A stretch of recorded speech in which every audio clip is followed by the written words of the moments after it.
Hey everyone, it's Kenlon, and welcome back to my channel. This is actually a little part 3 of the 2025 transmission because I forgot to read these words by Julia McCoy that I said I was going to read in part 2. And they're pretty important to establish a context of what might be possible if we declare it so in our relationship with AI. So going back to our first transmission of 2025 and realizing that this existential angst we have with technology, especially as it exponentially increases and is now smarter than humans, and the fear of what could happen if it goes off the rails, if someone uses it in a horrible way, all the things, all the fears.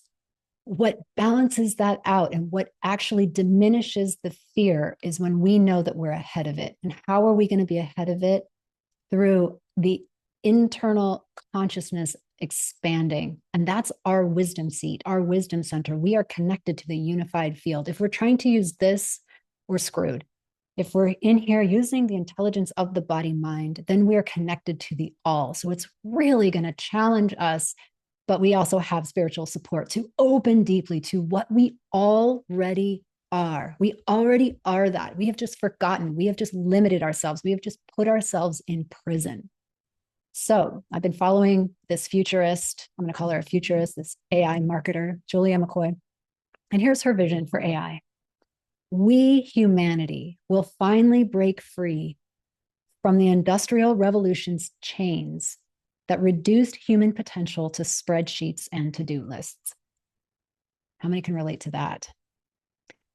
We're going to break free from the 9-to-5 prison that killed dreams for a paycheck. We're going to break free from the system that only profited when our passions were destroyed. We're going to break free from the enslavement of our children to sit in boxes for 8 hours a day while their creativity withers. Yeah, how come we used to be so creative as a young person and then we got less and less so and more fearful? She said 70% of people are miserable. Gallup studied 1 billion people to come to this number. She says machines are not here to replace us. They're here to release us, to give us back our time. That's so important. So that we can do what? Create. We can be in communion with each other. We can live, we can thrive. And for me, being creative is one of the most important things.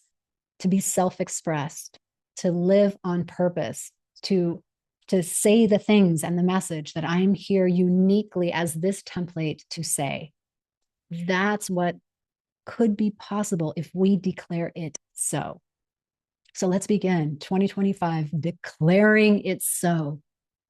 This will relieve some existential angst. It will put you on course for where you want to go. More self-expression, not less. More bliss lit up by the thing that you're doing, more beingness. And those kind of tasks like spreadsheets and taxes are going to be covered soon enough by this artificial intelligence that's here to release us. That's what I'm standing for. That's an incredible possibility. I'm excited that someone brought it into consciousness, and we will keep iterating on that as we move forward in 2025. So let's embrace 2025. The mantra is, I embrace 2025. Let's do this. Happy New Year. Thank you for listening, and I'll see you on the next video.